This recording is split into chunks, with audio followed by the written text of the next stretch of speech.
Afdal or Afzal says, could you explain to me about Najd?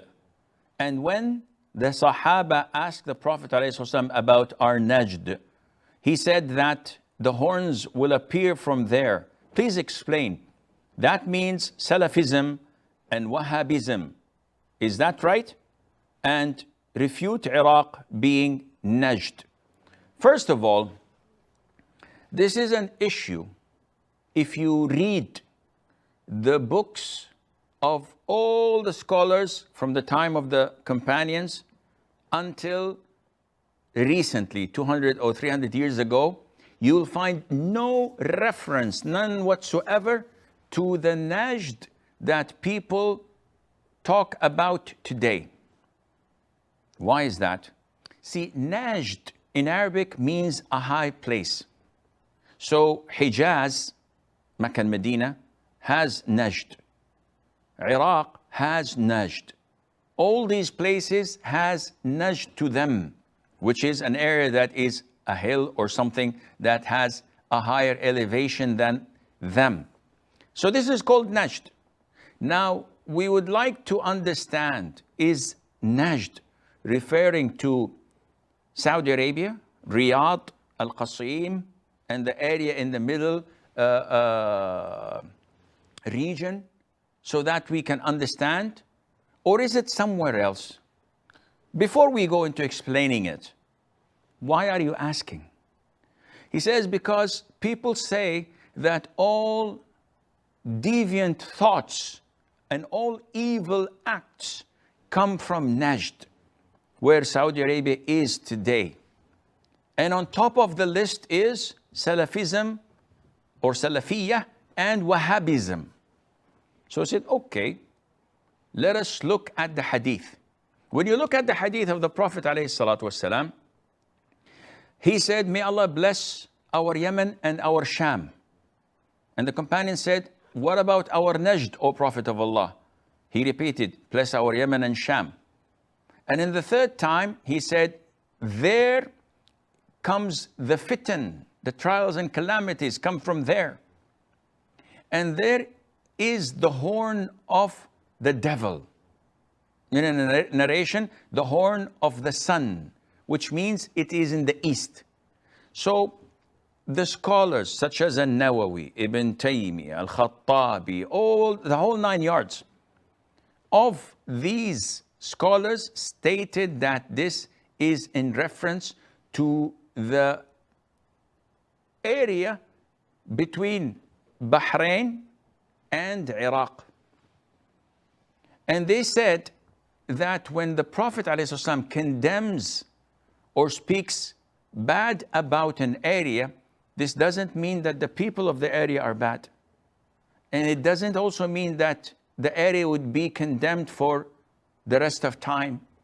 Yani for example, the hadith in Sahih Imam Muslim, the Prophet said, ﷺ, I can see fitna throughout your homes like the rainfall.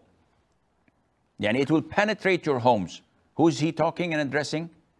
He's addressing the people of Medina. He's telling his companions, so is anyone in his sound mind would say, oh, everything in Medina is bad and evil and deviant and corrupt and the people of Medina are bad? No.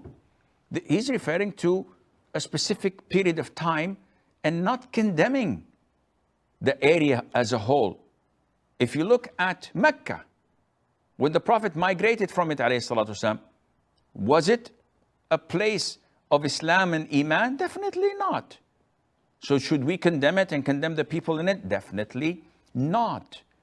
It's not the land that blesses or curses the individual that lives in it. It's the person's own doing. Now, having said that, let us see when the Prophet said, ﷺ, that from there, all the trials and calamities, all the fitan will come from. Let us see. Compare apple to apple.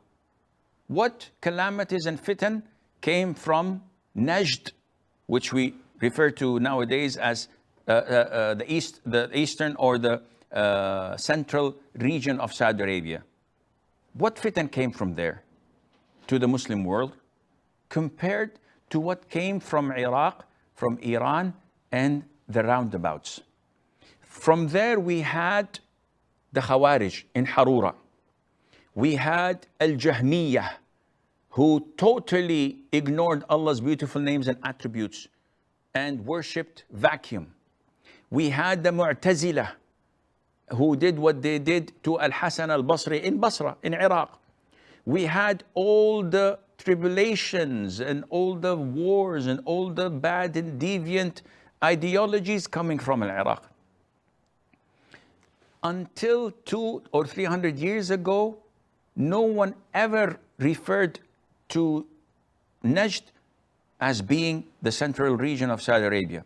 Only when Imam Muhammad ibn Abdul Wahhab came, who they claim is the founder of Wahhabism, and there's no such thing as Wahhabism. Muhammad ibn Abdul Wahhab did not bring any new fiqh, did not bring any new aqeedah. Simply, he spread the aqeedah of the Salaf. And the Salaf are the Prophet ﷺ, the companions, the Tabi'een, and the Tabi'it Tabi'een. That's it. Look and study his books and give me one point and say that this goes against Quran or Sunnah. He speaks only Quran and Sunnah. So who tarnished the reputation of Najd and is trying to widely spread the idea that the hadith refers to it? And this is a blatant lie. It's the Shia and the super Sufis. All those who are deviant, all those who innovate in Islam and would like to divert the Muslims from the Quran and Sunnah, they are the only one who use this label.